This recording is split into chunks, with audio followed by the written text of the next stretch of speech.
박수 우리 주일 예배 살아계신 하나님 앞에 드리겠습니다.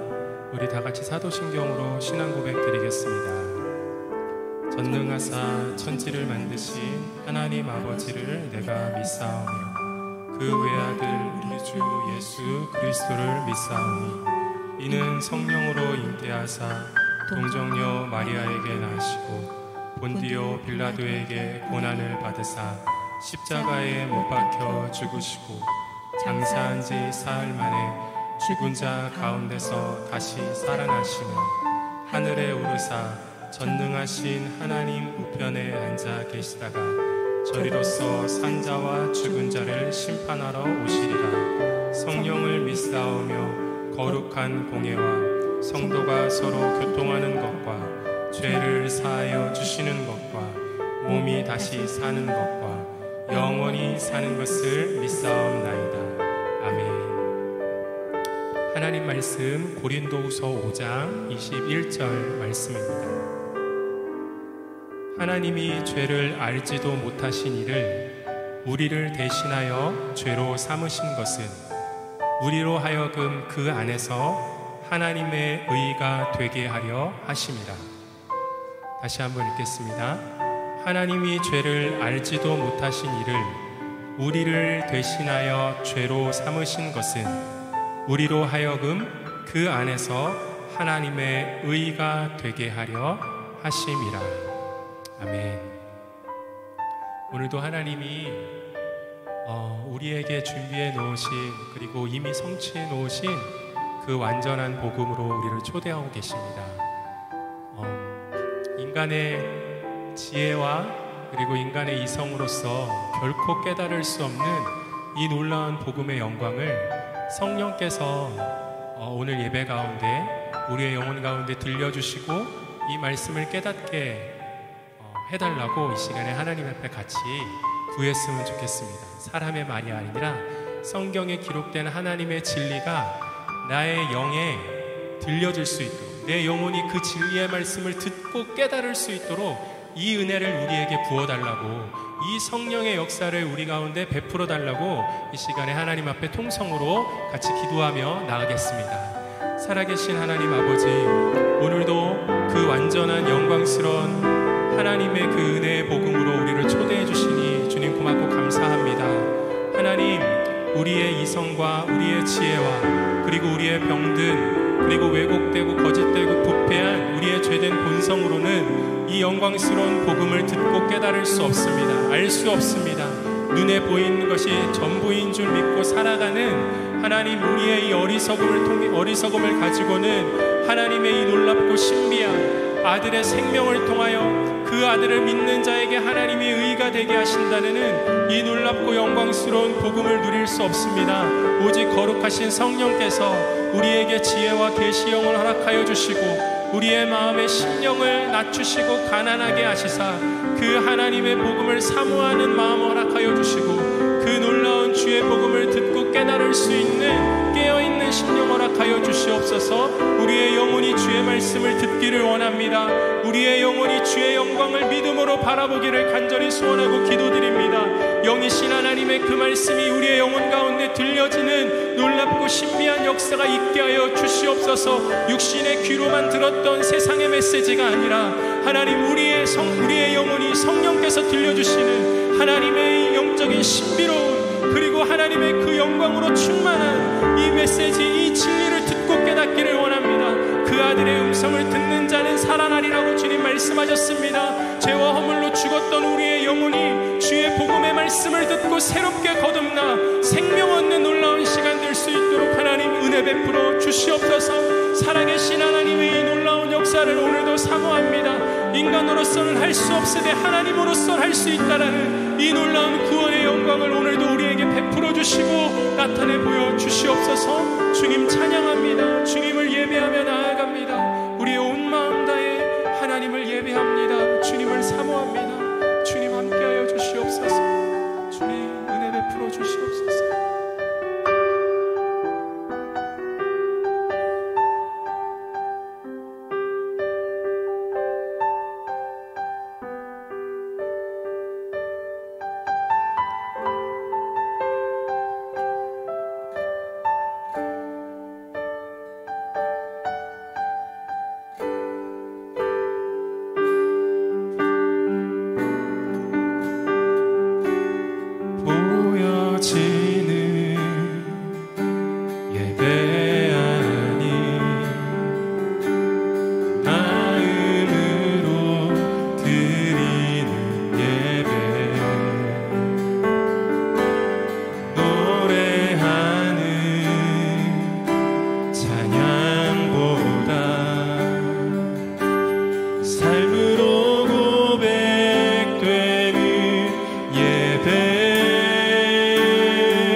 모든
주를 시네 모든 입이 주를 시네 영광 중에 오실 영광 중에 오실 주를 보리라 아멘 선포해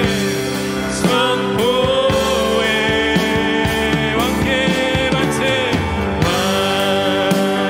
왕께 만세 아멘 주님 존귀와 위엄을 찬양해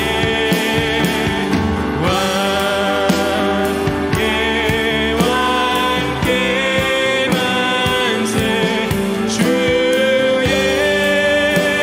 예수 하나님 우리 고대 안에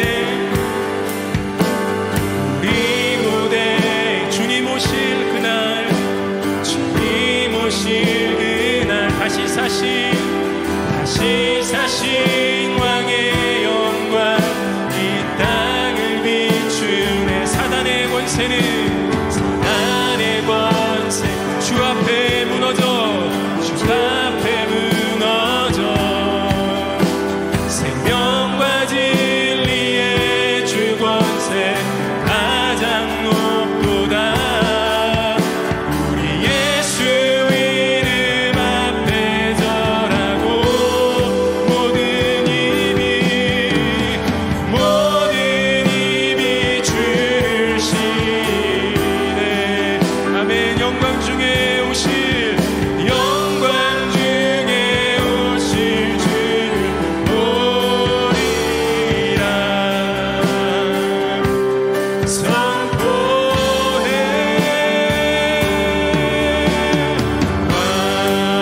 왕께 만세 아멘 주님 찬양합니다 존귀와 위엄을 찬양해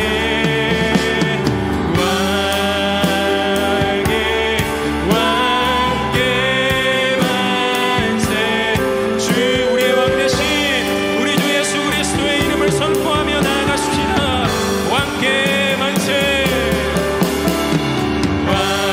왕께 만세 아멘 존귀와 위엄을 찬양해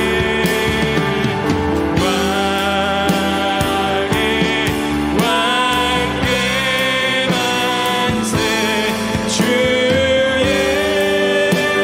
예수 하나님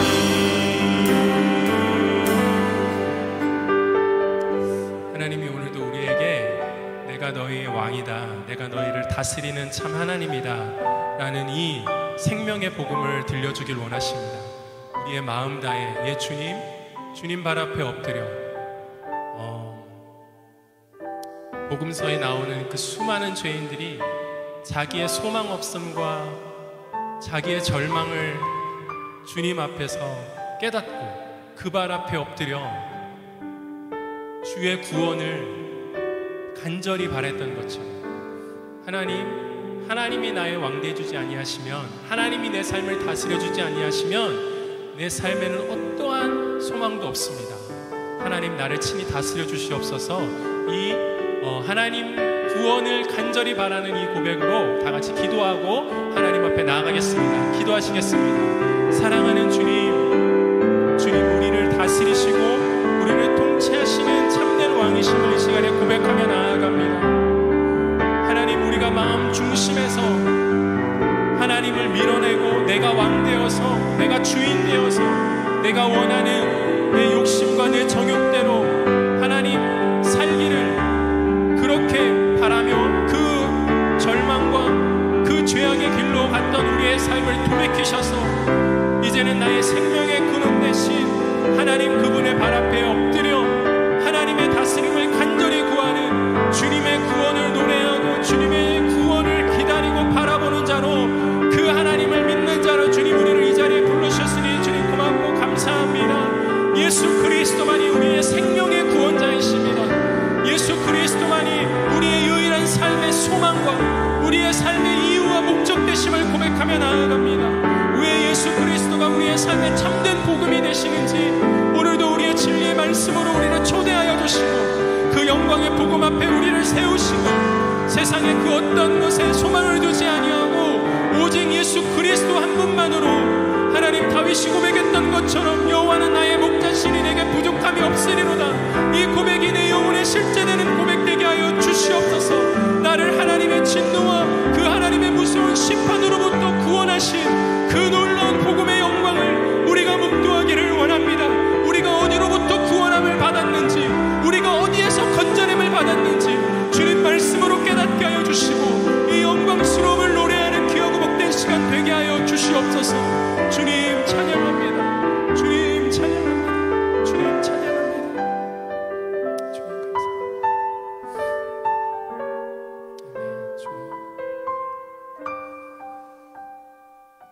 감사드리며 살아계신 예수 그리스도의 이름으로 기도드립니다. 아멘.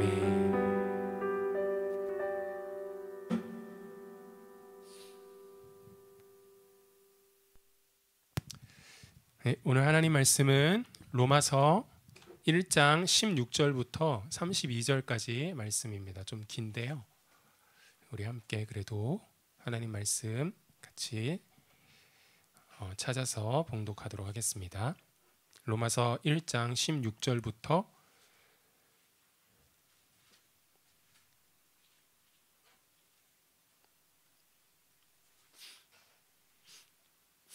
로마서 1장 16절부터 32절까지 말씀 우리 같이 보겠습니다. 신약성경 239페이지에 있습니다.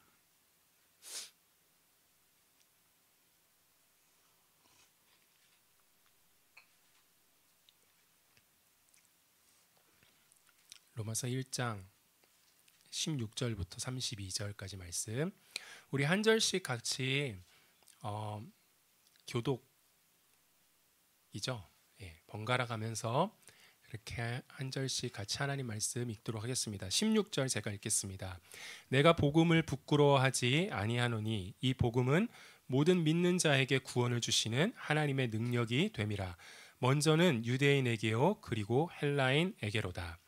복음에는 하나님의 의가 나타나서 믿음으로 믿음에 이르게 하나니 기록된 바 오직 의인은 믿음으로 말미암아 살리라 함과 같으니라.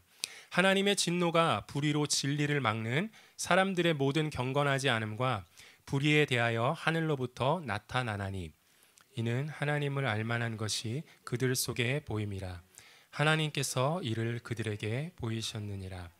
창세로부터 그에 보이지 아니하는 것들 곧 그의 영원하신 능력과 신성이 그가 만드신 만물에 분명히 보여 알려졌나니 그러므로 그들이 핑계하지 못할지니라. 하나님을 알 때 하나님을 영화롭게도 아니하며 감사하지도 아니하고 오히려 그 생각이 허망하여지며 미련한 마음이 어두워졌나니 스스로 지혜 있다 하나 어리석게 되어 썩어지지 아니하는 하나님의 영광을 썩어질 사람과 새와 짐승과 기어다니는 동물 모양의 우상으로 바꾸었느니라. 그러므로 하나님께서 그들을 마음의 정욕대로 더러움에 내버려 두사 그들의 몸을 서로 욕되게 하게 하셨으니 이는 그들이 거짓 것으로 바꾸어 피조물을 조물주보다 더 경배하고 섬김이라. 주는 곧 영원히 찬송할 이시로다. 아멘.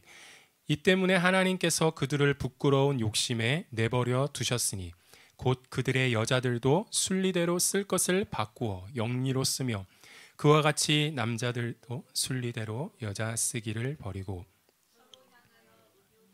뜻하매 남자가 남자와 더불어 부끄러운 일을 행하여 그들의 그릇 때문에 상당한 보응을 그들 자신이 받았느니라.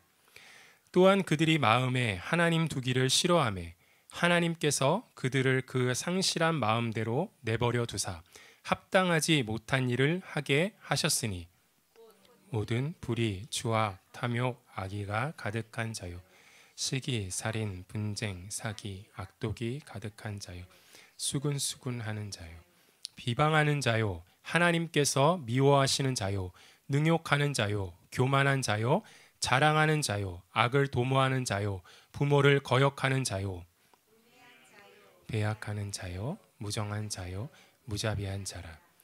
그들이 이 같은 일을 행하는 자는 사형에 해당한다고 하나님께서 정하심을 알고도 자기들만 행할 뿐 아니라 또한 그런 일을 행하는 자들을 옳다 하느니라. 아멘. 영원히 목마르지 아니하리라. 하나님이 우리에게 주신 복음은 영원히 목마르지 아니하는 복음입니다.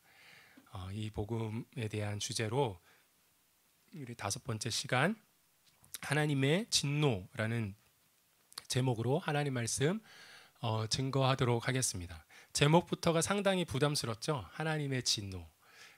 여러분 교회 다니시는 횟수가 굉장히 많으실 텐데 설교 시간에 하나님의 진노에 대한 주제로 설교를 말씀을 들어본 적이 얼마나 되시는지 한번 생각해 보시기 바랍니다.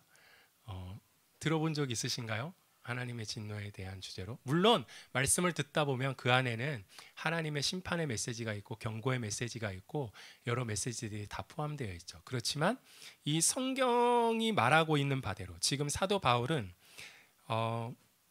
로마서 1장 16절 17절 그가 만난 그 복음이 너무 감격스러워서 왜 그를 그토록 그의 일생을 사로잡았는지.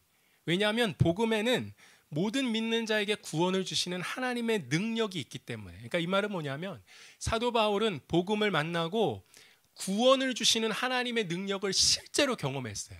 근데 이 문장 안에는 사도 바울이 가지고 있는 그 감격과 그 감동과 그 영광을 다 우리가 느낄 수 없잖아요. 그런데 그의 삶을 들여다보면 이 한 문장으로 표현해낸 이 감동과 감격과 영광이 얼마나 어마어마한지를 우리가 볼 수 있죠.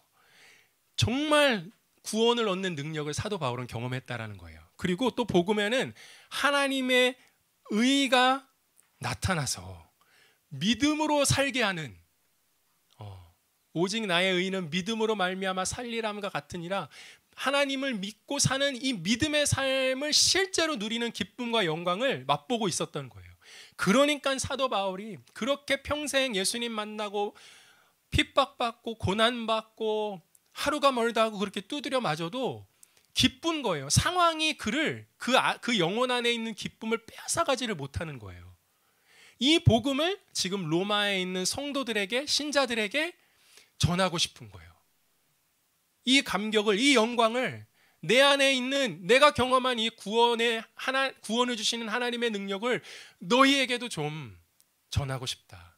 내가 만난 하나님의 의, 그래서 진짜 믿음으로 사는 삶이 가능하게 되어진 이 믿음으로 사는 삶을, 이 기쁨과 이 영광을 너희도 맛보게 하고 싶다. 그리고 복음을 전하는 거예요. 근데 복음을 전하는데 그가 첫 번째 꺼낸 주제가 뭐냐 하면 하나님의 진노에 관한 주제인 거예요. 여러분 놀랍죠? 네. 이 하나님의 진노, 하나님이 진노하시는 분이라는 이 말씀을 자그마치 로마서 안에서만 사도 바울은 그 하나님이 진노하시는 분이라는 그 구절이 10번 이상 나옵니다. 로마서뿐만 아니라 성경 전체에 걸쳐 계시된 하나님은 진노하시고 하나님은 심판하시는 분이라는 사실을 우리는 명백히 알 수 있어요. 시편 7편 11절 말씀에 하나님은 의로우신 재판장이시며 매일 분노하시는 하나님이시로다. 시편 76편 7절 주께서는 경외 받으실 이시니 주께서 한 번 노하실 때 누가 주의 목전에 서리이까. 나훔서 1장 2절은 여호와는 질투하시며 보복하시는 하나님이시니라. 여호와는 보복하시며 진노하시되 자기를 거스르는 자에게 여호와는 보복하시며 자기를 대적하는 자에게 진노를 품으시며. 여러분, 하나님은 진노하시고 심판하시는 분이신 걸 믿으시기 바랍니다. 무엇보다도 하나님의 그 진노를, 하나님이 진노하시는 분이라는 사실을 우리가 가장 분명하게 알 수 있는 곳이 어디예요? 바로 십자가예요. 십자가에서 그의 아들 예수 그리스도를 매달아 그 위에 당신이 가지고 있는 죄에 대한 심판과 진노를 쏟아 부으신 분이 하나님 당신 자신이셨어요. 하나님이 왜 그렇게 하셨죠? 방금 전에 말씀하셨던 것처럼 온 인류의 죄를 예수님께서 대신 짊어지시고 예수 그리스도가 죄가 되셨어요. 죄인이 되셨어요. 그리고 그 죄인이 되신, 죄 자체가 되신 예수님에게 죄에 대하여 진노하실 수밖에 없는 그 거룩하신 하나님이 가지고 있는 모든 의로운 진노와 심판을 그분에게 쏟아 부으셨기 때문에 그렇습니다. 여기서 우리가 중요한 사실을 우리가 깨닫게 되는데 그것은 뭐냐 하면 하나님은 무엇에 대해서 진노하시고 심판하신다고요? 죄에 대해서 진노하시고 심판하시는 분이에요. 그런데 죄에 대해서 진노하시고 심판하시는데 실질적으로 그 진노와 심판은 십자가 위에 죄인이 되신 예수 그리스도께 행해졌다라는 사실이에요. 여러분 이거 무엇을 말하는가 하면 하나님은 죄 따로 그리고 죄를 지은 죄인 따로 이렇게 구분하지 않으셨다라는 거예요. 하나님은 죄인을 사랑하시죠. 그래서 구원하셨잖아요. 그래서 죄인을 구원하시기 위해서 죄인이 지은 죄만 따로 떼내서 그 죄만 진노하시고 그 죄만 심판하시고 죄인은 그냥 용서하시고 구원하시는 분이 아니라는 뜻이. 하나님은 그렇게 할 수 없어요. 여러분 세상 법정에서도 사형에 해당하는 죄를 지은 아주 흉악한 죄인이 있다고 해요. 그런데 그 법을 재판하는 그 법정관이 사랑이 너무 많아, 자비가 너무 많아, 긍휼이 너무 많아. 그래서 우리가 죄는 미워하지만 죄인은 미워하지 말자라는 말이 있지 않냐고 하면서 그 사형에 해당하는 그 흉악한 죄를 지은 그 사람을 죄 따로 그 사람 따로 해서 그 사람이 지은 살인 죄만 처벌합시다. 그리고 이 사람은 살려줍시다. 이 사람은 다시 새 출발할 수 있도록 기회를 주십시다 하고 말도 안 되지만 살인 죄에게만 구형하고 이 죄인은 그냥 자유를 허락해 줬다. 여러분 이런 판결이 말이 돼요, 안 돼요? 말이 안 되잖아요. 세상 법정에서도 그가 지은 죄와 그리고 그 사람 인격을 같이 하나로 봅니다. 따로 떼서 구분할 수가 없어요.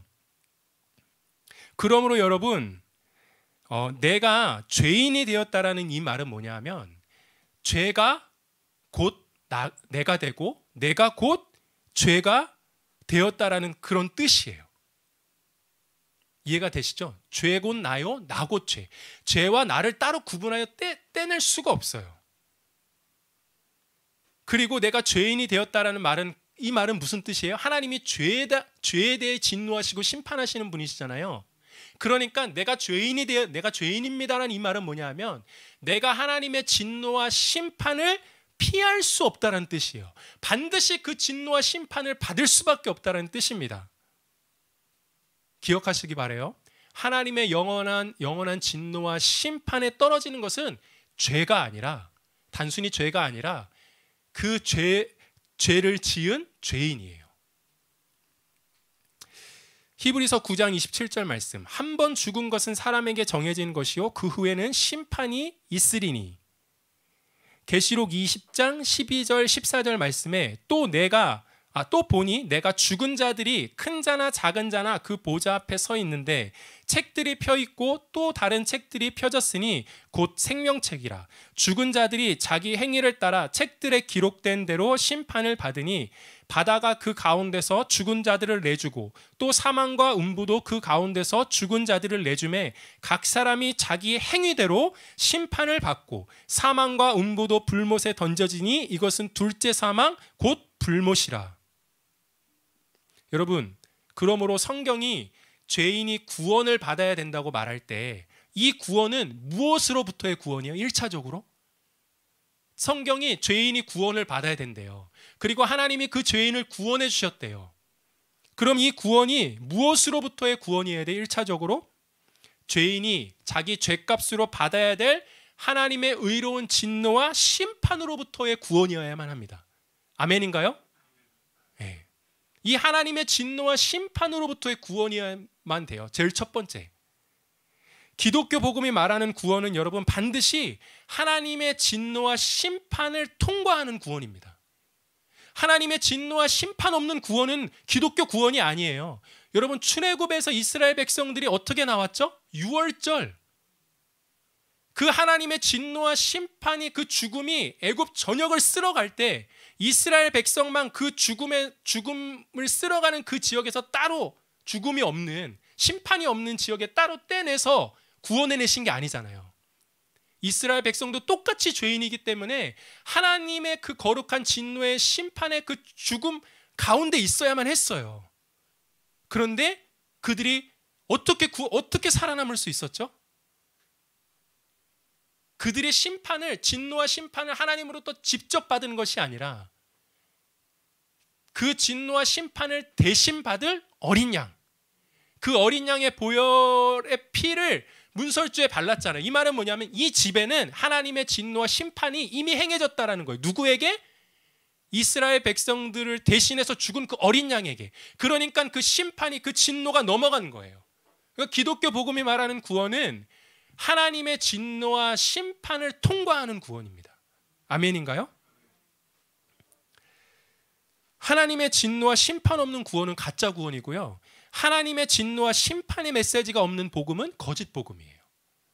그냥 단순히 사람의 마음을 감동시켜주고 위로해주고 격려해주고, 그런데 거기에 하나님의 진노와 심판에 대한 메시지는 없어. 그래서 내가 어디로부터 구원을 받아야 될지 죄인인지를 몰라.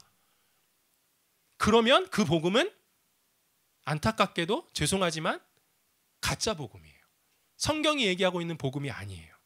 여러분 노아 시대 때 이 세상의 죄인들이 쏟아내는 그 악함에 대하여 하나님이 심판하시기를 결정하시잖아요. 그리고 노아에게 세상에 있는 죄인들을 심판하시겠다고 말씀하십니다. 그리고 동시에 무엇을 말씀하세요?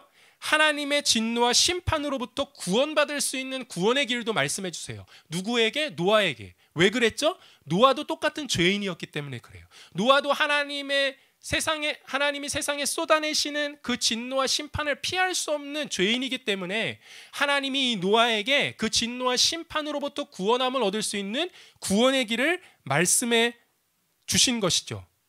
하나님이 노아에게 말씀해 주셨던 하나님의 진노와 심판으로부터 구원함을 얻을 수 있는 그 길이 무엇이었죠? 하나님이 만들라고 하신 방주였습니다. 그래서 여러분 누가 구원을 받았어요? 누가 하나님의 진노와 심판을 통과하고 거기서 살아남을 수 있었죠? 믿음으로 방주를 만들고 믿음으로 그 방주 안으로 들어간 노아와 7 식구였습니다. 여기서 그럼 질문을 할 수 있죠. 노아는 어떻게 믿음으로 방주를 만들고 믿음으로 방주 안으로 들어갈 수 있었을까? 그 수많은 사람들이 수백 년의 세월 동안 하나님의 그 심판의 메시지를 듣고서도 그 방주가 지어져 가는데 산 위 정상에 그 방주가 지어져 가는데 그것을 보고서도 사람들은 믿지 않았거든요. 비가 떨어지는 그 심판이 임하는 그날까지 사람들은 믿지 않고 방주 안으로 들어가지 않았어요. 그래서 심판을 받았죠. 노아는 믿음으로 방주 안으로 들어갔고 사람들은 믿지 않아서 방주 안으로 들어가지 않았어요. 왜 이 차이가 일어나죠? 왜냐하면 노아는 세상의 죄인을 심판하시겠다는 하나님의 진노와 심판의 메시지를 진짜 믿었기 때문에 그래요. 하나님의 진노와 심판이 노아에게 있어서는 실제였어요. 그래서 노아는 믿음으로 방주 안으로 들어갔고 방주 안에 들어간 노아는 하나님의 진노와 심판으로부터 구원함을 얻은 의인이 될 수 있었던 것입니다. 여러분 성경이 말하는 이 구원의 소식 그리고 기독교가 말하는 이 십자가의 복음 사람들이 점점 관심을 두지 않습니다. 들으면 딱딱하고 잘 이해 안 되고 맨날 똑같은 얘기, 우리가 다 아는 얘기. 그래서 사람들이 이 복음에 대해서 잘 듣지 않아요. 그리고 성경을 읽어도 도대체 예수 그리스도가 왜 나에게 복음이 되는지 이 질문을 잘 하지 않습니다. 복음을 외면하고 복음을 무시하고 복음에 무관심합니다. 그래서 결론은 복음에 대해서 무지하게 되어지죠. 복음에는 분명히 예수 믿는 신자들에게 능력이 나타난다고 그랬거든요. 이전과 다른 삶, 이건 뭐냐면 가치가 바뀌었다라는 거예요. 인생의 가치가 바뀌었다라는 거예요. 그리고 비록 우리 육신 가운데 여전히 죄가 역사하여 유혹을 받기도 하고 흔들리기도 하고 넘어지기도 하고 쓰러지기도 하지만, 내가 한 번 인생의 방향을 돌이켜 내가 하나님의 백성으로 살리라고 믿음으로 결단한 그 믿음의 걸음, 그러니까 십자가의 좁은 길을 가리라, 예수 그리스도의 제자로서 예수님을 따라가리라는 이 방향이 바뀌어지지 않는다라는 거예요. 그게 신자들이 경험할 수 있는 이 땅에서의 복음의 능력이라는 것이죠. 그런데 그런 복음의 능력이 오늘 시대에 잘 나타나지 않습니다. 왜 그러냐 하면, 내가 어디로부터 구원함을 받았는지, 내가 어디에서 건짐을 받았는지 이거를 듣지 않았고, 이게 내 안에 진짜 믿어지거나 실제되지 않았기 때문이에요. 이 무서운 하나님의 거룩한 진노와 심판으로부터 내가 구원함을 받았다라는 이 사실이 내 안에 믿어지지 않고 실제되지 않으니까, 이것 빼고, 이게 첫 관문이거든요. 이 복음의 첫 관문인데, 이것 빼고 우리는 그냥 무엇으로부터 단지 구원함을 얻고 싶어요? 나의 인생의 문제, 나의 자녀의 문제, 나의 사업의 문제, 나의 건강의 문제, 이게 중요하지 않다라는 말이 아니라 그냥 단순히 눈에 보이는 이 세상에 사는 문제로부터만 구원함을 얻길 원해요. 그러니까 복음의 능력이, 우리의 마음 중심을 변화시키는 복음의 능력이 노아처럼 실제로 방주를 만들고 믿음으로 방주 안에 들어가는 이 믿음의 발걸음이, 믿음의 결단이 우리 안에 생겨나지 않는다라는 것입니다. 하나님의 진노와 심판에 대한 메시지가 내 안에 믿어지지 않으면 우리에게는 죄에 대하여 무감각한 반응이 나타날 수밖에. 우리 출신이 거룩이 아니에요. 우리 출신이 죄의 출신이에요. 아담으로부터 죄인 출신이에요. 여러분 단 한순간도 잊지 마세요. 아멘. 네. 가만히 놔두면, 복음의 메시지를 듣지 않으면, 이 죄에 대한, 진노에 대한, 심판에 대한, 이 구원에 대한 이 메시지를 듣지 않으면 우리는 죄에 대하여 무감각해져요. 죄에 대하여 무감각해지니까는 어떤 현상이 나타나요? 나를 대신해서 내가 죄인이 돼서 달려야 될, 그래서 하나님의 진노와 저주와 심판을 받아야 될 그 자리에 예수 그리스도께서 대신 달려 죽으셨다라는 이 복음의 메시지가 전혀 나에게 의미 있게 다가오지 않는 거예요. 실제가 되지 않는 거예요. 그러니까 예수님에게 나와서 늘상 우리가 늘상 원하는 것이 우리의 인생의 문제 해결, 내가 원하는 대로, 내가 가지고 있는 소원 내가 원하는 대로 성취해 달라는 것밖에는 구할 게 없는 것이죠. 여러분, 아까도 말씀드렸지만 사도 바울은 이 하나님 성령께서 감동해서 쓴 이 모든 신학자들, 모든 목회자들이 다 이 로마서는 복음에 대해서 총체적으로 설명하고 있다. 그래서 로마서를 마치 반지가 있으면 그 반지에 꼽혀져 있는 보석과 같은 것으로 비유하거든요. 복음을 알고 싶거들랑 로마서를 읽어라. 단순한 단편적으로 아는 복음이 아니라 총체적인 복음. 그런데 그 복음, 그렇게 모든 신학자들과 목회자들이 그렇게 복음에 알려면 로마서를 읽으라고 하는 그 복음이 사도 바울이 설명을 하는데 하나님의 진노에서부터 설명한다라는 것입니다. 18절에 보면 이렇게 기록되고 있어요. 하나님의 진노가 불의로 진리를 막는 사람들의 모든 경건하지 않음과 불의에 대하여 하늘로부터 나타나나니. 하나님의 진노가 누구에 대해서 나타난다고죠? 하늘로부터? 불의로 진리를 막는 사람들의 모든 경건하지 않음과 불의에 대하여. 불의로 진리를 막는 경건하지 않은 사람들이 구체적으로 어떤 사람들인가? 19절부터 나옵니다. 23절까지. 그들이 누구냐면 바로 한마디로 우상 숭배자들이에요. 하나님이 누구에 대해서 진노하신다고요? 우상 숭배하는 자들에게 진노하신다라는 것입니다. 바울은 19절, 20절에 보면 이는 하나님을 알만한 것이 그들 속에 보임이라. 하나님께서 이를 그들에게 보이셨느니라. 창세로부터 그의 보이지 아니하는 것들 곧 그의 영원하신 능력과 신성이 그가 만드신 만물에 분명히 보여 알려졌나니 그러므로 그들이 핑계하지 못할지니라. 바울은 분명히 이렇게 기록하고 있어요. 하나님이 만드신 이 세상 만물을 너희들이 가만히 보고 있으면 사람의 양심, 비록 그 양심이 온전하지 못할더라도 사람의 양심을 가지고 이 세상 천지 만물을 보면 하나님의 영원하신 능력과 신성을 분명히 깨달아 알 수 있을 것이다 라고 말하고 있어요. 여러분, 우리가 사는 이 세상에 사람이 만든 예술 작품, 사람이 세워놓은 건축물 이런 것만 봐도 이게 그냥 생겨났다라고 생각하는 그런 무지몽매한 사람은 없잖아요. 그죠? 이집트 피라미드 저는 한 번도 안 가봤지만 그것이 오랜 세월 수백 년에 걸쳐서 먼지가 쌓여서 우연히 바람이 그 먼지를 때리고 비가 와서 흩트고 번개가 치고 태풍이 불어서 수백 년의 세월에 걸쳐서 그런 것들이 생겨났다 이렇게 생각하는 바보가 있어요, 없어요? 이런 바보는 없어요.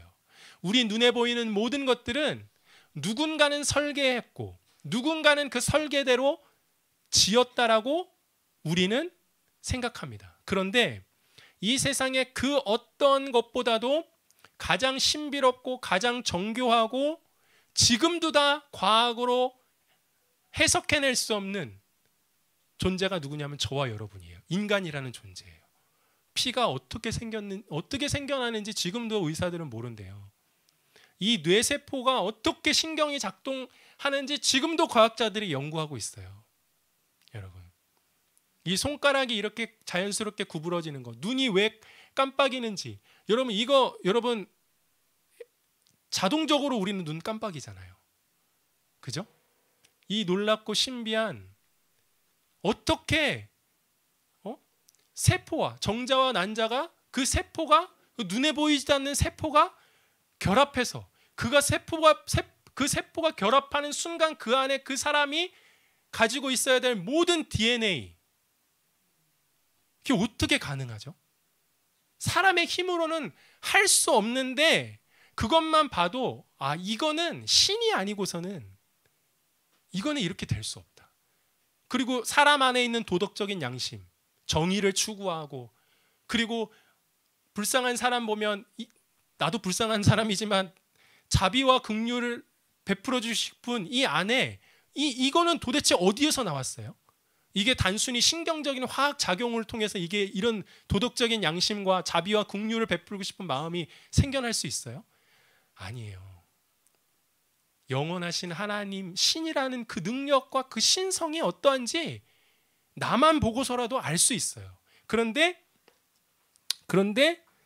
21절에 보면 하나님을 알되 하나님을 영화롭게도 아니하며 감사하지도 아니하고 오히려 그 생각이 허망하여지며 미련한 마음이 어두워졌나니 스스로 지혜 있다 하나 어리석게 되어. 하나님 믿는 게 죄인들에게 있어서는, 거듭나지 않은 죄인들에게 있어서는 하나님 믿는 게 천지개벽보다 더 어려운 일이에요.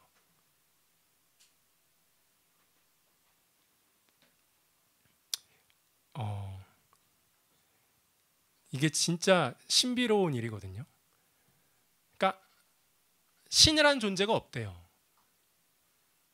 그러면 신이란 존재를 부정하고 자기가 그냥 네 인생 네가 주인 돼서 사는구나 하고 가만히 봤더니 오늘 사도 바울이 영원하신 살아계신 참 하나님이 있음에도 불구하고 애써 그 양심을 죽이면서까지 하나님을 부정하고 그럼 지가 알아서 사는구나 하고 봤더니 그게 아니라 어떻게 해요? 23절에 보면 썩어지지 아니하는 하나님의 영광을 썩어질 사람과 새와 짐승과 기어다니는 동물의 모양의 우상으로 바꾸었느니라. 보이지 않는 영원하신 하나님 참 신이라는 존재를 철저히 그 마음 안에서 부인해 놓고선 곧바로 무슨 짓을 하냐 하면 자기 손으로 만든 우상, 그 거짓신 자기 손으로 만들었거든요. 자기보다 못한, 말도 못하고 보지도 못하고 생각하지도 못하는 그 우상을 만들어 놓고 그것을 신으로 섬기고 숭배한다라는 거예요. 여러분, 이게 무서운 죄인의 안에 있는 그 죄, 하나님을 향한 죄의 반역성이에요. 저와 여러분 안에 이 무서운 반역성이 있어요. 사람들이 왜 참 하나님을 인정하지 않고 부인하면서 왜 자기보다도 훨씬 못한 그 생명이 없는 그 거짓 우상을 만들어 놓고 그것을 숭배하고 섬기는지 아십니까? 24절에 보면 알 수 있어요. 23절에 보면 하나님의 영광을 버리고 썩어지지 아니한 하나님의 영광을 애써 부정하고 거짓 우상을 만들어 놓고 숭배한대요. 근데 24절에 보면 바울이 그러므로 그렇게 그들이 거짓 우상을 섬김으로 하나님께서 그들을 마음의 정욕대로 더러움에 내버려 두사. 거짓 우상을 섬기는 그들의 마음의 정욕대로 내버려 두사. 여러분, 이게 무슨 말이에요? 하나님께서 사람들이 하나님 없다 해놓고선 자기들의 만든 우상을 섬기자 내가 그들을 버렸다, 이렇게 말하지 않고 좀 더 구체적으로 그들을 마음의 정욕대로 내버려 두사, 이렇게 말씀하고 있어요. 이것은 무슨 의미냐면 그들이 자기 스스로 만든 우상을 섬긴 목적이 뭐라는 거예요? 죄인의 본성 안에 있는 그 마음의 정욕을 추구하기 위함이었다는 뜻이죠. 이해가 되시죠? 예. 하나님을 애써 부인하고 우상을 깎아 만들어서 그 우상을 섬긴 이유가 자신들의 마음 안에 있는 타고난 죄된 본성 안에 있는 그 정욕을 추구하기 위함이었다라는 거예요. 이 해석을 뒷받침해 주는 말씀이 골로새서 3장 5절 6절 말씀에 있어요. 제가 읽겠습니다. 그러므로 땅에 있는 지체를 죽이라. 곧 음란과 부전과 사욕과 악한 정욕과 탐심이니 탐심은 우상 숭배니라. 이것들로 말미암아 하나님의 진노가 임하느니라. 왜 사람들이 하나님을 없다 해놓고선 자기들이 만든 우상을 놓고 섬겼냐고요? 왜 이스라엘 백성들이 구약 역사 내내 하나님의 그 수많은 기적과 그 축복과 그 말씀을 들으면서도 사람의 손에 의해 만들어진 바알과 아세라라는 그 우상을 그들이 망할 때까지 버리지 못하고 왜 섬겼냐고요? 이유는 단 하나. 그 우상이 죄인의 본성 안에 있는 그 정욕을 추구하는데 딱 맞아떨어지기 때문에 그렇다는 것입니다. 그 우상을 통해 죄인들, 우리들 안에 있는 음란과 부정과 사욕과 악한 정욕과 탐심을 추구하고 만족시킬 수 있기 때문에 그 우상을 섬긴다라는 거예요. 그러므로 우상 숭배는, 성경이 말하고 있는 우상 숭배는 단순한 우상 숭배가 아니라 죄로 말미암아 타락하고 부패하고 병든 나 자신, 이 자아라는 내 존재를 숭배하는 것입니다. 왜냐하면 우상 숭배, 탐심은 곧 우상 숭배니까요. 탐심이 어디 있어요? 내 안에 있어요. 고대 시대에 살던 이 로마 시대, 2000년 전 시대에 살던 사람들이나 몇천 년이 지난 지금 최첨단 과학 문명 시대에 사는 우리들이나 본질적으로 똑같아요. 똑같이 아담의 죄된 생명을 물려받았어요.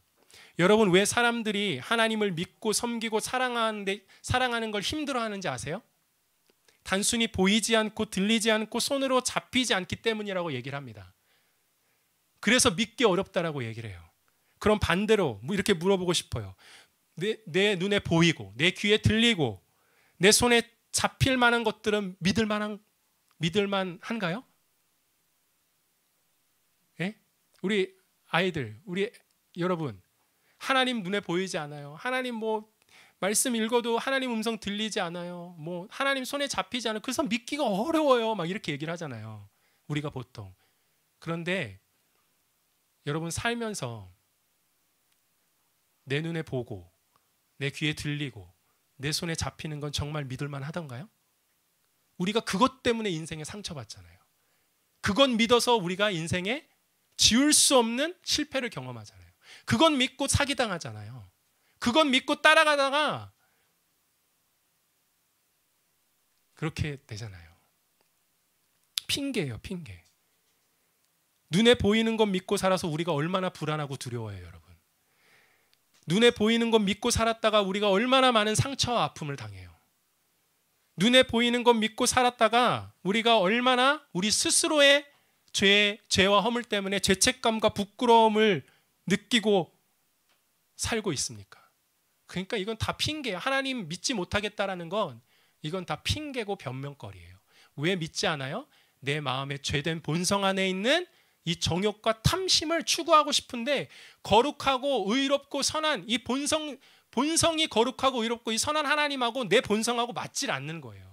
이 하나님을 믿으면 믿을수록 이 빛 대신 하나님이 내 어둠을 들춰내서 양심이 힘든 거예요. 양심이 날 고소하니까 마음 편하게 죄 짓고 싶은데, 마음 편하게 내 멋대로 내 뜻대로 내가 원하는 대로 살고 싶은데 하나님은 그렇게 하시는 분이 아니라는 거예요. 그러니까 내 마음 중심에서 하나님을 밀어내는 것이죠. 사랑하는 여러분, 그렇게 하나님이 믿어지지 않으면 하나님을 믿을 수 있는 길이 성경을 읽으라고, 성경을 읽으면 하나님을 믿을 수 있다고 얘기하는데도 뭐 바쁘다는 핑계, 성경이 어렵다는 핑계, 온갖 핑계를 다 대죠 우리들은. 그래서 성경을 읽지 않아요. 여러분, 아무리 재미없는 공부라도 내 인생에 대학 가느냐 못 가느냐 이 별것 아닌 인생에 정말 점과 같이 불과한 이 문제 하나만 걸려도 재미없는 수학 문제 붙들고 밤새도록 푸는 게 인간이에요. 핑계예요 우리는.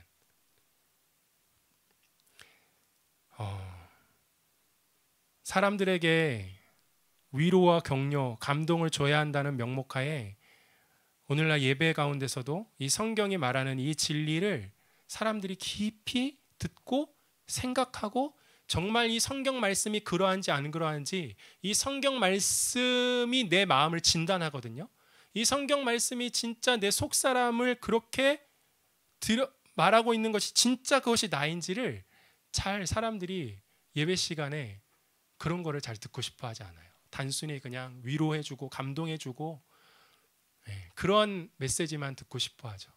그러면 뭐 목사도 뭐 사람인지라 평생을 우리도 사람 눈치 보고 사람 인정받고 싶은 우리도 죄된 본성을 가진 사람인데 그런 식으로 분위기가 연출되면 뭐 장사 없죠. 목사들도 그냥 사람들이 기뻐해주는 이야기, 사람들이 그냥 듣고 환호해주는 그런 여러분 설교가 항상 나에게 감동을 줄 수 없어요. 그거는 어떤 목사님이 그러더라고요. 그거는 인문학이라고. 그거는 자기개발 강의라고. 복음은 똑같거든요. 하나님이 세상을 이처럼 사랑하사 독생자를 주셨으니 이는 저를 믿는 자마다 멸망하지 않고 영생을 얻게 하려 하심이라. 이 복음을 풀어서 설명하는 거예요. 내가 내 마음에 진짜 그 복음이 경험되어질 때까지.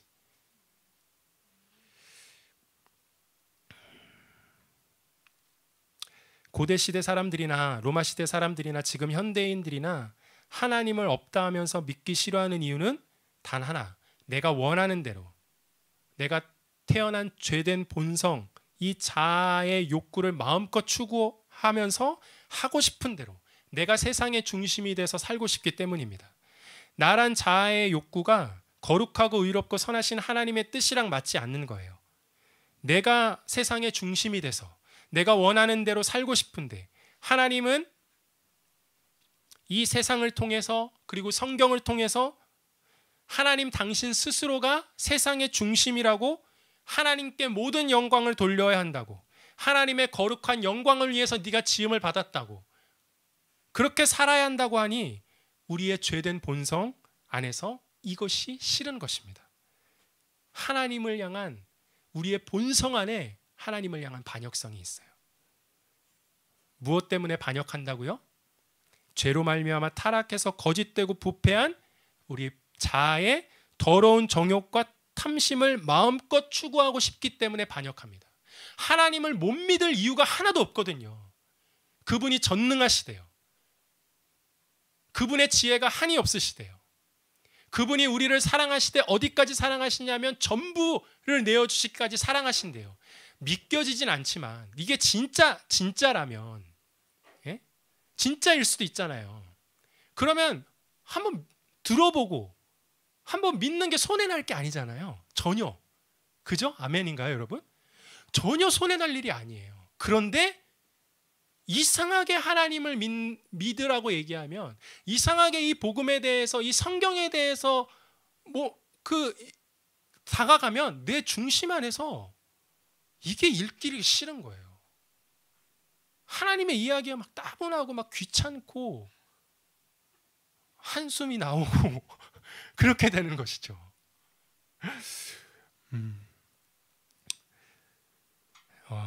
주님, 그래서 우리가 스스로 구원을 받을 수 없는 존재예요. 우리가 얼마나 이 본성 자체가 부패했는지 알면 구원을 받아요. 알 때까지 우리의 예배는 계속 될 줄 믿습니다. 알고 난 다음에는 우리의 예배는 감격과 기쁨과 환호로 넘쳐나겠죠. 이런 우리를 구원하신 예수 그리스도, 그분의 구원의 영광을 노래하고 찬양하게 되겠죠. 하나님 없는 내 자아의 원함을 채워주는 것이라면 무엇이든지 다 좋아요. 묻거나 따지지도 않아요. 그래서 사람들이 무엇을 숭배하면서 살아가요? 내 자아의 정욕과 탐심을 가장 잘 채워주는 돈, 권력, 인기, 학벌, 명예. 여러분, 이것이 현대판의 우상이에요. 고대 사람들은 교육을 받지 못했든지 아니면 우리가 약간 무시할 수 있잖아요. 덜 문명화돼서 자기 손으로 만들어서 그 돌이나 나무를 깎아서 그 우상을 놓고 자아의 탐욕과 정욕을 추구했다라면, 이 현대인들은 아주 교육을 잘 받아서 이제는 어떤 걸 우상으로 삼냐면 돈, 학벌, 권력, 인기, 사회적인 자리, 명예, 이런 것이 우상이 되어지죠. 여러분, 이렇게 의도적으로 하나님을 마음에서 밀어내고 자아의 그 병든 자아의 그 정욕과 그 탐욕, 그 원함만을 추구하면서 살아가게 될 때 특히 어떤 일이 일어나냐면 성적인 타락이 극에 달하게 됩니다. 바울은 로마에 있는 성도들에게 이 복음을 전할 때 로마 사회 안에 있는 만연했던 그 동성애라는 죄를 지적하고 있어요. 25절, 이는 그들이 하나님의 진리를 거짓 것으로 바꾸어 피조물을 조물주보다 더 경배하고 섬김이라. 주는 곧 영원히 찬송할 이시로다. 아멘. 26절, 이 때문에 하나님께서 그들을 부끄러운 욕심에 내버려 두셨으니 곧 그들의 여자들도 순리대로 쓸 것을 바꾸어 영리로 쓰며 그와 같이 남자들도 순리대로 여자 쓰기를 버리고 서로 향하여 음욕이 불릴 듯하며 남자가 남자와 더불어 부끄러운 일을 행하여 그들의 그릇 때문에 상당한 보응을 그들 자신이 받았느니라. 여러분, 이 성이라는 것은 어디로부터 나왔어요? 하나님이 우리에게 주신 거예요. 그죠? 그렇기 때문에 원래 수치스럽고 부끄럽고 금기되는 언어 이런 게 아니에요. 성은 저와 여러분이 가지고 있는 이 남성, 여성, 그리고 부부가 가정 안에서 한 몸을 이루어서 갖는 이 성관계는 하나님이 우리에게 주신 선물이라는 사실을 여러분 잊지 마시기 바랍니다. 부부가 성을 통해서 더 온전한 하나됨, 더 온전한 희생, 더 온전한 사랑을 이루라고, 그것을 누리라고 주신 하나님의 거룩한 축복의 장치예요. 하나님이 목적이 있었어요, 성에 대해서. 아멘인가요? 하나님의 영광을 나타내도록 그것을 사용하도록 하나님이 우리에게 주신 것입니다. 그런데 인간이 마음 안에서 하나님을 밀어내고 자기가 하나님의 오르자 어떤 일이 벌어져요? 하나님의 영광을 위하여 사용하도록 주신 이 성도, 내 병든 자아, 죄로 말미암아 타락한 이 자아의 성적 욕구만을 위해서 사용한다라는 거예요. 하나님이 주신 목적이 아니라 내 안에 있는 자아의 병든 욕구 그 자체가 목적이 된 것이죠. 그것이 그렇게 된 상태가 정욕이라고 해요. 성경에서 얘기하고 있는. 하나님이 주신 목적을 잃어버린 상태. 그 자아의 병든 욕구 자체가 목적이 된 상태가 정욕이죠. 이 자아의 정욕만을 위해서 성을 사용하면 사람들이 성적 쾌락이 목적이 됐잖아요. 성적 쾌락 그 자체가 목적이 됐잖아요. 이게 목적이 되면 이 쾌락을 위해 하나님이 순리대로 쓰라고 주신 이 성을 이 순리대로는 말은 자연스럽게 원래 하나님이 주신 남성과 여성의 성을 순리대로 쓰지 않고 바꾸어서 영리로 거꾸로, 그래서 자연스러운 성관계가 아닌 왜곡되고 비틀리고 괴기한 방법으로 성관계를 갖기 시작합니다. 오늘 말씀이 지금 그것을 얘기하고 있는 거예요. 오직 내 자아에 비틀리고 왜곡되고 병든 그 정욕을 추구하는 것이죠. 이 대목에서 난 동성애와 상관없으니까, 나는 이런 행위를 짓지 않았으니까 라고 괜찮다고 여러분 착각하지 마세요. 성에 대한 하나님의 의의 기준은 어디까지냐면 너희의 마음에 여자를 보고 음욕을 품는 자마다 이미 간음을 행한 것과 같다고 하셨어요. 그 죄의 씨앗을 내 마음에 가지고 있는 이상 죄인이라는 거예요. 여러분, 우리가 농사 지으신 분들 알겠지만 씨 하나 안에 생명이 있잖아요. 이게 사과씨면은 사과씨를 심으면 뭐가 생겨나요? 사과나무가 자라고 사과 열매가 맺잖아요. 사과씨인데 사과씨만 보고 이게 사과나무가 아니네. 사과나무처럼 안 생겼잖아. 사과 열매가 없잖아. 이렇게 말하는 바보는 없죠. 그죠? 씨 안에 사과나무가 있는 거고 사과 열매를 맺을 수 있는 생명력이 그 안에 있는 거예요. 죄인이 되었다라는 말은 이런 말이에요. 죄가 우리의 생명 안으로 들어왔다라는 거예요. 죄 곧 나요, 나 곧 죄라고 그랬잖아요. 따로 떼어 구분할 수가 없어요. 우리가 죄인이 되었다라는 말은 뭐냐면 사과씨가 적당한 기름진 땅에 심겨졌을 때 그 사과나무가 자라고 사과 열매를 맺듯이 죄인인 우리가 하나님의 은혜가 없으면, 적당한 상황과 조건만 갖춰지면 어마어마한 죄를 지을 수 있는 가능성이 우리 안에 있다라는 거예요. 아멘이십니까? 네. 이 성에 대한 의의 기준에 이르는 자가 있어요, 여러분. 하나님은 한 남자와 한 여자가 결혼해서 그 가정 안에서 갖는 성관계만을 하나님이 허락하셨어요. 그런데 오늘날 어떠죠? 사랑이라는 이름으로 그 얼마나 쉽게 변해요. 그죠? 사랑이라는 이름으로 포장해가지고 사랑하면은 누구하고도 관계를 가질 수 있다라는 거예요. 그런데 하나님의 성에 대한 기준은 내 마음 가운데 누군가를 보고 음욕을 품기만 해도 그는 이미 하나님이 하지 말랬던 그 간음을 행한 것과 같다고 해요. 이 말씀 앞에서 누가 벗어날 수 있어요? 어떤 죄인이 피해 나갈 수 있어요?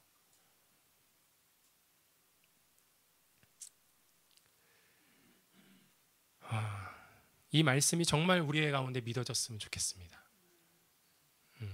피해가지 마시고요. 우리가 왜 이렇게 이 시대 가운데 성적으로 타락해져 가는가? 사랑이라는 그러한 대도 안 되는 그런 포장으로 이제는 남녀 간의 사랑도 포장하더니 이제는 뭐까지 포장해요? 말도 되어지지 않는 동성애까지 포장해요. 동성애까지 포장하면 뭘 포장 못해요? 나는 어린애를 사랑한다라는 거야. 그래서 나는 어린애하고 관계를 갖다라는 거예요. 나는 짐승을 사랑한다라는 거예요. 진심으로 사랑한다라는 거예요. 그래서 짐승이랑 관계를 갖겠다라는 거예요. 말도 되지 않는 시대에 우리가 살고 있어요. 그런데 이 죄가 그들에게만 있는 게 아니라 저와 여러분 안에, 저 어린아이 안에도 그 죄가 있어요. 예수님 믿고 거듭나지 않고 예수님이 내 생명의 주인 되지 않는 이상 그 죄가 우리를 지배해요. 그 죄가 우리를 지배해서 우리는 평생 그 죄의 종노릇하며 살 수밖에 없는, 그러다가 하나님의 진노와 심판에 떨어질 수밖에 없는 운명이 저와 여러분인 거예요. 하나님의 진노와 심판이 보이지 않는다고요? 믿겨지지 않는다고요? 그래서 하나님이 이렇게 자세하게 우리의 마음의 심령의, 죄된 우리의 마음의 심령의 상태가 어떠한지, 그리고 죄된 마음의 심령의 상태를 갖고 있는 그 사람들이 어떻게 살아가는지를 자세하게 보여주는 거예요. 너희의 마음이 이렇지? 말씀을 통해서 너희의 마음이 이렇잖아. 피해갈 수 없잖아요. 그러면 뭐가 느껴져요? 아, 진짜네? 말씀이 진짜네. 그럼 뭐가 진짜인 거예요? 이 죄를 심판하시겠다는 하나님의 진노와 심판이 진짜라는 말이잖아요. 보이진 않지만. 사도는 마음에 하나님을 두기 싫어하고 자아의 정욕대로 살아갈 때 어떠한 죄의 현상들이 우리의 삶에 나타나는지 자세히 말해주고 있습니다. 28절부터 32절까지 말씀을 읽겠습니다. 또한 그들이 마음에 하나님 두기를 싫어하매, 그죠? 하나님께서 그들을 그 상실한 마음대로 내버려 두사 합당하지 못한 일을 하게 하셨으니 곧 모든 불의, 추악, 탐욕, 악의가 가득한 자요, 시기, 살인, 분쟁, 사기, 악독이 가득한 자요, 수군수군하는 자요, 비방하는 자요, 하나님께서 미워하시는 자요, 능욕하는 자요, 교만한 자요, 자랑하는 자요, 악을 도모하는 자요, 부모를 거역하는 자요, 우매한 자요, 배약하는 자요, 무정한 자요, 무자비한 자라. 그들이 이 같은 일을 행하는 자는 사형에 해당한다고 하나님께서 정하심을 알고도 자기들만 행할 뿐 아니라 또한 그런 일을 행하는 자들을 옳다 하느니라. 하나님을 마음에 두기 싫어하는 우리의 죄된 본성이 거듭나지 않으면 이러한 죄가 우리의 삶에 풍성하게 맺힙니다. 그냥 가만히 놔두면 우리는 평생 우리의 자아에 그 정욕의 종로로 타며 살 수밖에 없는 소망 없는 죄인들이에요. 여러분, 우리 몸에 암세포 하나, 그게 아주 작아요. 0.5mm 정도 됐다고 칩시다. 검사했는데 0.5mm 되는 악성 암 종양이 발견됐어요, 내 몸 안에. 그런데 그러면 어떻게 해요? 하루빨리 수술 날짜 잡아가지고 이게 조금 1mm라도 더 커지기 전에 이거 제거하잖아요. 그죠? 의사가 0.5mm 뿐이 안 되니 눈에 보이지도 않는데 그 두려워하냐고. 괜찮다고. 나중에 천천히 수술 받으라고 그러면은 그 의사 멱살 잡을까 안 잡을까 우리가? 아니면 병원을 옮기겠죠. 빨리 수술 받을 수 있는 병원으로 옮기겠죠. 0.5mm 눈에 보이지 않는 암세포만 발견돼서도 우리는 살려고 그 암이 더 이상 우리 온몸에 퍼지지 않게.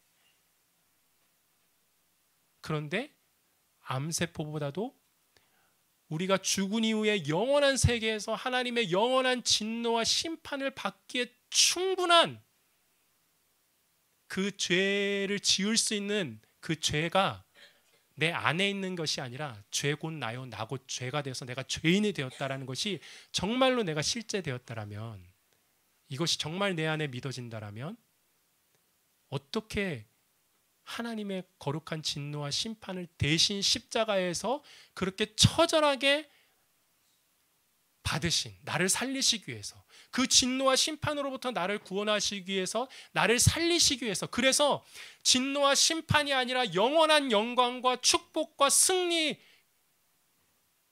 주시기 위해서 나를 구원하신 예수님을 어떻게 안 믿을 수가 있겠어요? 할렐루야. 주님이 우리에게 주신 구원은 이러한 구원입니다. 아멘. 하나님 거룩하신 성령께서 우리의 마음 가운데 말씀을 들을 때, 말씀을 읽을 때 이 죄가 무엇인지, 그리고 의가 무엇인지, 심판이 무엇인지 깨닫는 역사가 일어나서, 아하, 진짜 나의 운명은 이 땅 가운데서 언제 죽을지 모르는 짧은 나의 이 운명 사는 것도 이렇게 버겁고 이렇게 힘들고 이렇게 고통스러운데, 죽은 이후에 영원한 세계가 있는데 이 죄의 문제를 해결하지 않으면 죽음 이후에 영원한 심판과 진노가 있다고 하나님 말씀하셨는데, 그것을 믿지 못할까 봐 하나님이 말씀을 통하여 죄인의 우리의 심령을 밝히 이렇게 말씀해주고 계시잖아요. 이 말씀을 통해서 봐봐, 죄가 이런 거야, 죄인이 되었다는 말이 이런 거야, 그래서 너의 마음 가운데, 너의 삶 가운데 이런 증상이 나타나지, 이렇게 말씀해 주고 계시잖아요. 이것 보고 하나님이 정죄하고, 그러니까 너는 안 돼, 그러니까 너는 정죄받아야 돼, 그러니까 너는 축복 못 받아, 이 말씀이 아니라, 봐봐, 죄가 이런 거야. 그런데 죄가 너와 하나 되었어. 그 죄 때문에 너의 마음 중심에서 나를 반역하고 나를 밀어내고 너의 마음 가운데 하나님 두기를 싫어하고 있어. 너의 마음을 봐봐. 그 마음 그대로 이 땅 가운데 살아가면 너의 인생 가운데 어떠한 죄의 열매가 맺혀질지 세상을 보고 뉴스를 보고 네 자신을 봐봐. 부인할 수 없지. 그러니까 예수 그리스도를 믿어. 너를 거기서 건져낸 나 하나님을 믿으란 말이야. 저주가 축복으로. 할렐루야, 아멘. 버림당함이 하나님의 아들 되는 그 양자됨으로 창기와 같은 더럽혀진 내 존재가 의와 거룩함으로 입은 하나님의 신부로 변화되는 이 구원을 믿으라는 거예요. 아멘인가요? 단순히 병 낫고 사업 잘 되고 자식 성공하고 이 정도의 수준의 복음이 아니라 영원한 나의 운명이 걸린, 영원한 나의 영광과 축복이 걸린 이것을 하나님이 이미 이루어 놓으시고 영원한 세계 가운데 하나님이 그 축복을 나에게 보장해 놓으셨다면 눈에 보이는 이 땅에서의 삶 얼마나 하나님이 우리와 함께 하시면서 바른 길로, 의의 길로, 생명의 길로, 소망의 길로, 승리의 길로 어찌 우리를 인도하지 않으시겠습니까? 그 예수 그리스도를 우리의 생명 다해 내 삶의 주인으로, 나의 구원으로 영접하는 저와 여러분 되기를 예수님의 이름으로 축복합니다. 아멘. 우리 시간이 많이 지났지만 말씀을 생각하면서 우리 찬양 드리고 하나님 앞에 같이 기도하는 시간 갖도록 하겠습니다. 이 땅 위에 오신 우리 찬양 드리겠습니다.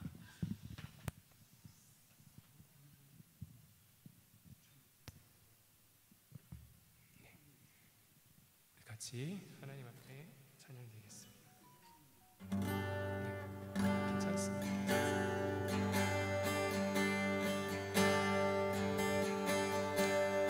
땅 위에 오신 하나님의 본체 십자가에 달리사 우리 죄 사셨네. 하나님이 그를 지극히 높여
찬양해 와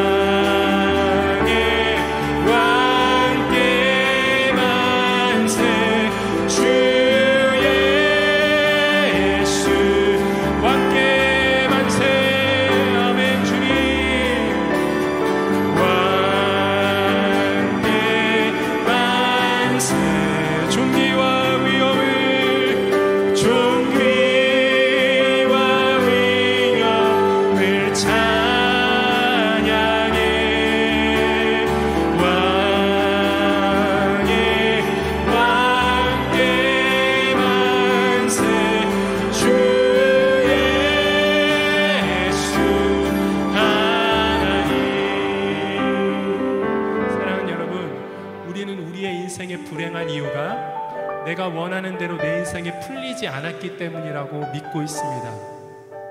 내가 원하는 것 가지지 못해서, 내가 원하는 대로 내 인생이 길이 열리지 않아서, 내가 원하는 것을 성취하지 못해서. 그런데 그것은 사단의 속임이에요. 내가 원하는 것, 죄인된 본성으로 타고난 내가 원하는 건 깊이 연구할 필요가 없어요, 여러분. 내 마음을 잠시만 들여다봐도 내 양심으로는 선한 것을 얘기하고 있는데 내 양심의 선한 대로 내가 행하지 않고 이상하게 그 양심과 반대되는 대로 행하는 것을, 우리는 내가 지인이잖아요. 네가 원하는 대로 네가 살면 네가 행복할 거야. 새빨간 거짓말입니다. 그 말 듣고 따라갔다가 아담과 하와가 하나님을 버렸어요. 아담과 하와가 그 하나님의 생명의 약속을 깨뜨렸어요. 우리가 불행한 이유는 단 한 가지예요. 죄와 내가 하나가 되어서 이제는 내 힘으로는 하나님을 믿을 수 없는 존재가 된 거예요. 내 마음 중심으로 내 본성이 하나님을 반역하고 하나님을 믿기 싫어하는 거예요. 근데 그대로 가면 하나님의 영원한 진노와 심판에 이르게 됩니다. 그래서 내 인생이 불행한 거예요. 그런데 하나님은 우리를 사랑하시는 거예요. 사랑하신다면 우리에게 무엇을 주셔야 될까요? 새 생명, 새로운 본성, 새 마음, 하나님을 믿고 섬길 수 있는 성령을 통해서 우리에게 부어주시는 새 영이 아니고서는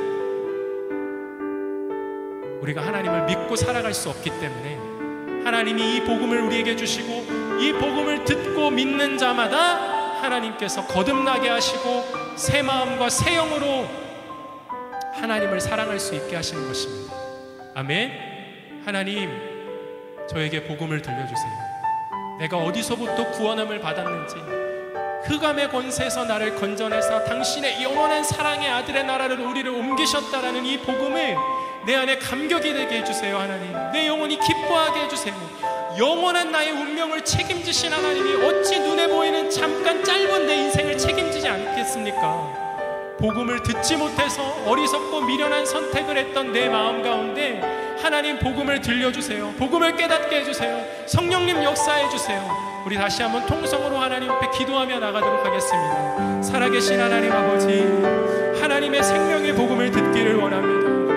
하나님, 어리석고 미련하여 스스로 지혜 있다는 어리석은 자가 되어 내가 원하는 내 자아의 병든 정욕을 추구하기 위하여 하나님, 눈에 보여지는 세상의 것 우상 삼아서 따라갔던 우리의 인생의 걸음을 돌이켜서 영원히 보이지 아니하는 그 살아계신 하나님 앞에 우리를 세워두시고 하나님의 그 영원한 진노와 심판이 실제임을 주님 깨닫게 하여 주시옵소서.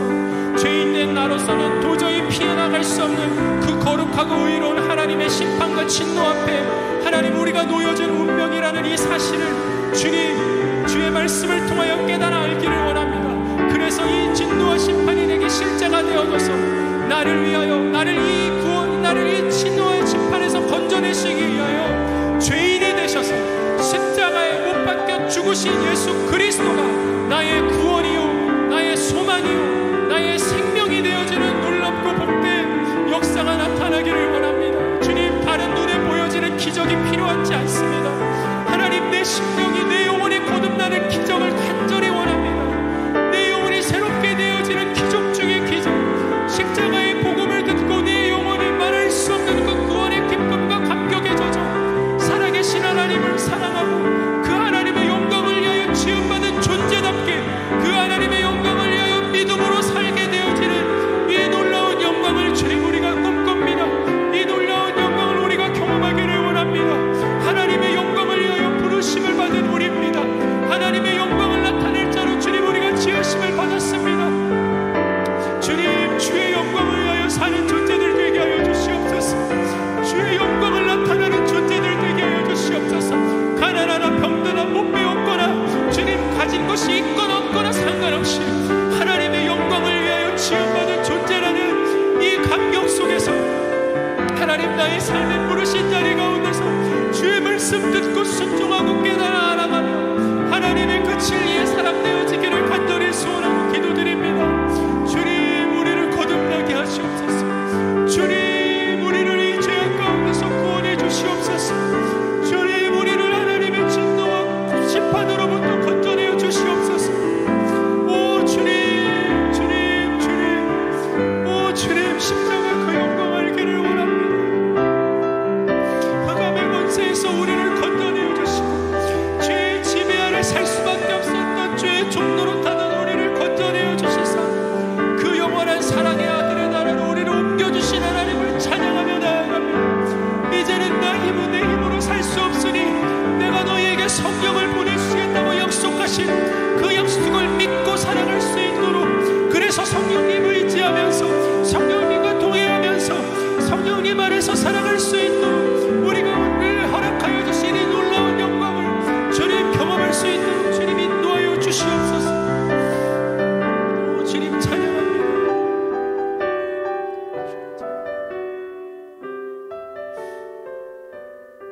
사랑하는 주님, 어쩌면 우리가 어느 순간부터 내가 듣고 싶은 복음, 내가 원하는 복음, 그런 복음 성경에 없는데 그런 복음 들려달라고 하나님 앞에 나와 예배하고 있었는지도 모릅니다. 나라는 우상을 세우고 나의 만족과 나의 유익과 나의 영광만을 예배했던 우리가 우상 숭배자였음을 하나님 앞에 회개합니다. 살아계신 참되신 하나님을 만나야만 우리의 인생에 참된 복을 누릴 수 있습니다. 하나님의 말씀을 들을 때에 그 복음을 듣고 그 복음을 믿고 예수님 만나는 인생 될 수 있도록 성령님 인도하여 주시옵소서. 그래서 정말 예수님이 내 생명 되시는 이 감격과 이 은혜, 예수님이 정말 내 삶의 소망과 능력 되는 그 전능하신 하나님이 내 아버지라는 이 확신 속에, 이 영광 속에 살아가는 저희들 될 수 있도록 주님 은혜 베풀어 주시옵소서. 눈에 보이는 잠깐 있다가 사라지는 헛된 것, 주님 그것 붙잡지 않게 하여 주시고 영원하신 하나님, 그 살아계신 하나님을 믿고 그 하나님의 말씀에 기대어 그 하나님의 약속을 믿음으로 붙잡고 살아가는 하나님의 영광을 나타내는 하나님의 사람들, 하나님의 자녀들 될 수 있도록 주님 은혜 베풀어 주시옵소서. 주님, 이 하나님의 영광을 찬양합니다. 하나님의 영광을 높여드립니다. 감사드리며 살아계신 예수 그리스도의 이름으로 기도드립니다. 아멘.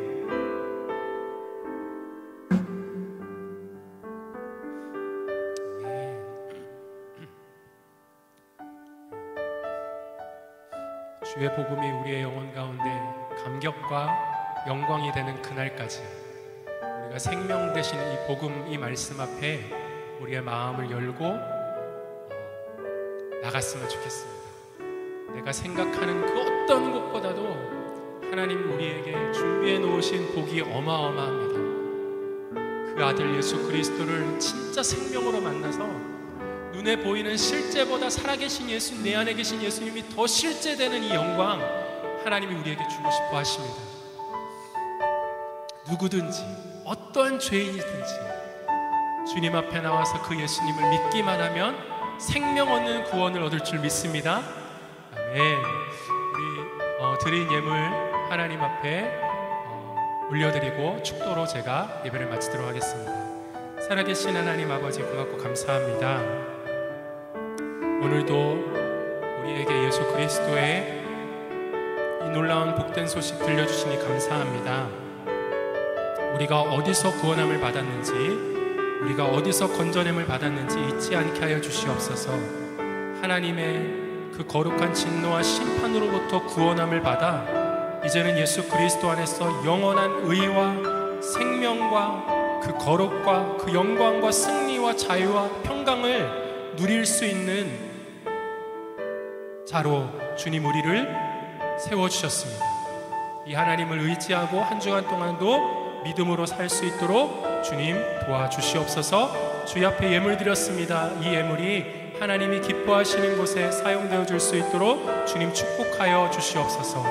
지금은 우리 주 예수 그리스도의 은혜와 하나님 아버지의 영원하신 사랑과 보혜사 성령님의 언제나 우리와 함께 하시는 역사가 사랑하는 귀한 성도님들의 영혼과 그리고 자녀와 가정과 하시는 모든 일 그리고 범사 위에 지금부터 영원토록 함께 있기를 간절히 축원하오나이다.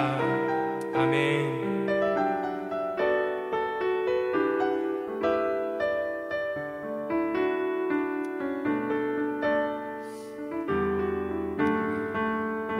할렐루야. 우리 살아계신 하나님 앞에 모든 감사와 영광의 박수 올려드리겠습니다.